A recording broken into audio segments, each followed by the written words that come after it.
Still sane, Exile? My previous build, a storm of ice and fire, solved the Forbidden build's damage problem. But at what cost? It's squishy.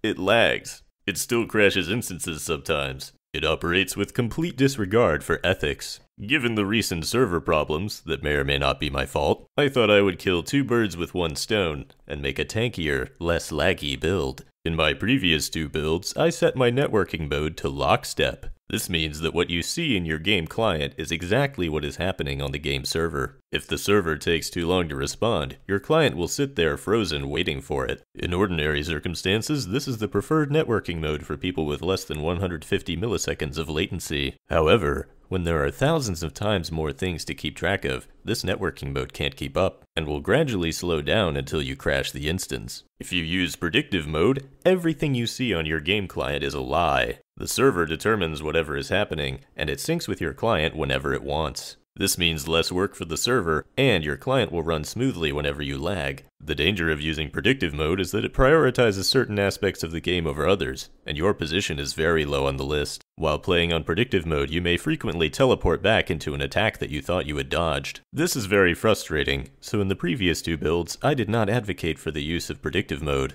Which is why I made a build that doesn't care at all about where it's standing. Is it any good? No, but it's fun. As usual, we will be using the Eye of Innocence unique amulet and two Ngamahu Sign unique rings, but the spellcast loop is not our main focus this time. Using the Juggernaut Ascendancy, we have a 30% chance to generate an endurance charge when we are hit. The self-damage from the Eye of Innocence unique amulet counts as a hit. With how many ignites per second we'll be doing, we'll basically always have maximum endurance charges. In fact, I've chosen to live dangerously and cap my elemental resistances with the use of my endurance charges. With all the increased skill effect duration we use for our firestorms, we can cast Immortal Call to be permanently immune to physical damage. We can still use the Rat Cage unique chest to proc Vol Molten Shell. All 10 physical damage that we would take per ignite is negated, and because of our unbreakable Juggernaut node, some of that damage is returned as life regen. At this point, with capped resistances, 300% increased life from our passive tree, and the insane healing from our cast on Ignite loop and Unbreakable node, we essentially can't be killed, assuming we don't stand still and tank a big combo attack with our face.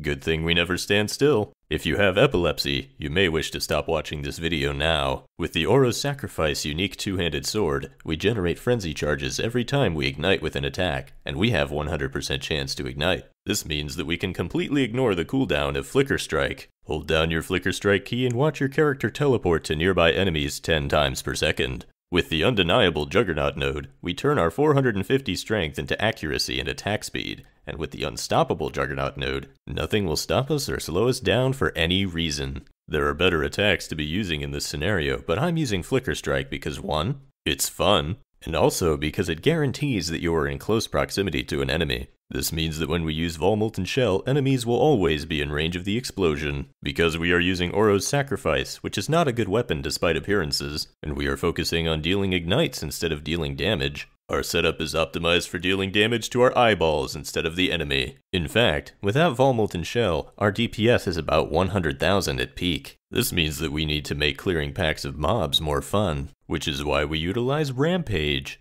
I can't believe I'm saying this, but of all the Rampage Gloves, our best option is actually Worm Sign. Of all the Rampage items, it gives the most life, and its endurance charge requirement is completely negated by our ridiculous endurance charge generation. If you get at least 1 kill while you are at maximum endurance charges, your Rampage count has begun, and will only expire if you go 5 seconds without killing an enemy. Our use of Immortal Call, expending our endurance charges, will not end our Rampage. Rampage won't help us against bosses, but this is why I've chosen to use Predictive Mode. Because our lessened cast on Ignite loop is much less likely to crash instances on Predictive Mode, and we basically cannot die, we can take as long as we want to kill a boss, and we don't need to worry about what's on the screen at all. So, the procedure for killing any boss in the game that isn't one of these is as follows. Step 1. Approach the enemy. Step 2. Weigh down your Flicker Strike key. Step 3. Go make a sandwich.